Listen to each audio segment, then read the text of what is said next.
అన్నా బీడు అన్నా నా పరిస్థితి బాగాలేదన్నా. నేనే 2 ఎకరాలు పొలం అమ్మాలని అనుకున్నా. ఎవరైనా కొనుక్కునే వాళ్ళు ఉంటే చొప్పున. ఎంత అన్నా ఎకరా? ఎకరా 5 లక్షలు చెప్పినా. అట్లయితే మా మామూలు కొంటారు అన్న. పోన్నా తొప్పదంపా. అన్నా ఏడు అండు మా మామ తోలుకొని వస్తా. అట్లే అన్న. ఓకే మామా మామా మామా 2 ఎకరాలు భూమి ఉందంట. ఎకరా వచ్చి 5 లక్షలు అంట. చాలా గుల వస్తుంది మామా. ఎవరా బయట ఉన్నాడా మంచి తోలుకొని రేపు రానా పిలుస్తున్నాడా?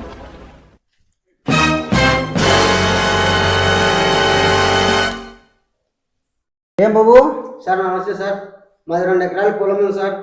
పరిస్థితి బాగాలేక అమ్మాలని అనుకున్నాం సార్. 10 లక్షలు పోయేది 5 లక్షలకి అమ్ముతున్నాం సార్. సరే చేను చూస్తాంపా. పొలం సార్. చేను చూసి అడ్వాన్స్ ఇస్తాను, తర్వాత మాట్లాడదాంపా.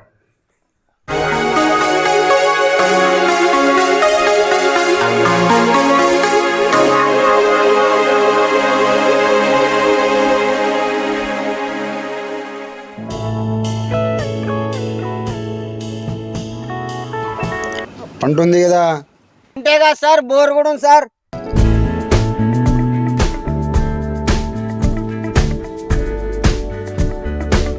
ఏమన్నా తగ్గించుకో బాబు. సార్ పంట మీద ఇచ్చేస్తున్నాం సార్. సరేలే, నువ్వేం తగ్గేటట్లేవు. అల్లుడు డబ్బులు 1 లక్ష రూపాయలు ఇచ్చేసి మిగతా ఏదో మాట్లాడుకోనరా. లక్ష ఉందన్న. కొద్దిమాదే రిజిస్టర్ అయినప్పుడు 9 లక్షలు ఇచ్చేస్తాము. అట్లా 2 నెలల తర్వాత పెట్టుకుందామన్నా. సరే సార్. ఎవరు చేను రోడ్లు దొక్కలాడతారు?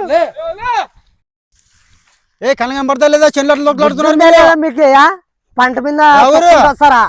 ఏ కనగం పడి చెన్లు ఎక్కడ వస్తున్నావు?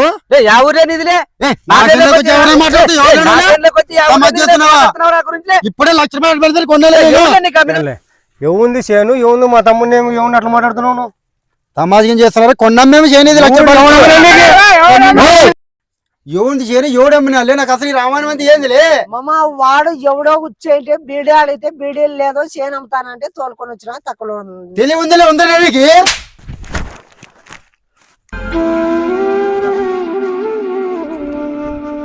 వాడు ఆ మధ్యలోనే ఉంటాడు. చేను అమ్మినోడు వాడినే చూపిస్తా పడ్డా. చూపెట్టకపోతే నీ కథ ఉంటుంది.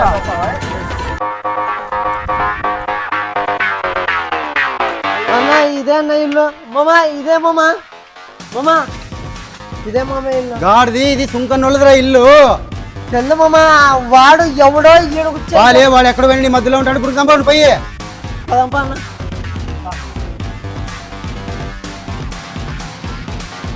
వాడే మామా.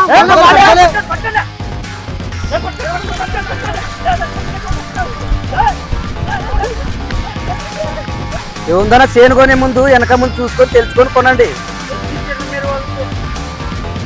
లే దొంగని చేతిలో 1 లక్ష రూపాయలు పెడతావు కదలే.